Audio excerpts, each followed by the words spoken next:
বিএনপির ঘোষিত ৩১ দফা নিয়ে বিভাগীয় নগরী রংপুরে জনশক্তি বিষয়ক প্রশিক্ষণ কর্মশালা শুরু হয়েছে। সকাল 10টায় শিল্পকলা একাডেমি মিলনায়তনে কর্মশালাটি শুরু হয়। বিএনপির কেন্দ্রীয় প্রশিক্ষণ বিষয়ক কমিটি এর আয়োজন করেছে। এতে রংপুর মহানগর সহ বিভাগের ৮টি জেলা নেতাকর্মীরা অংশ নিয়েছে। অন্যদিকে বিএনপি ঘোষিত ৩১ দফা নিয়ে বিভাগীয় কর্মশালা চলছে বরিশালেও। সকালে নগরীর শিল্পকলা একাডেমি অডিটোরিয়ামে সভা শুরু হয়। এর উদ্বোধন করেন কেন্দ্রীয় বিএনপির ভাইস চেয়ারম্যান সেলিনা রহমান।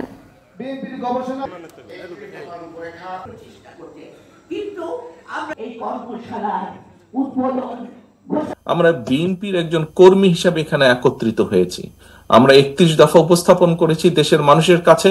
সেই ৩১ দফা আমরা দেশের মানুষের সামনে উপস্থাপন করব, ঘরে ঘরে উপস্থাপন করার চেষ্টা করব। আমরা সেই লক্ষ্যেই আমরা আজ এখানে একত্রিত হয়েছি। আমরা অন্য কোনো লক্ষ্য উদ্দেশ্য নিয়ে আমরা এখানে একত্রিত হইনি।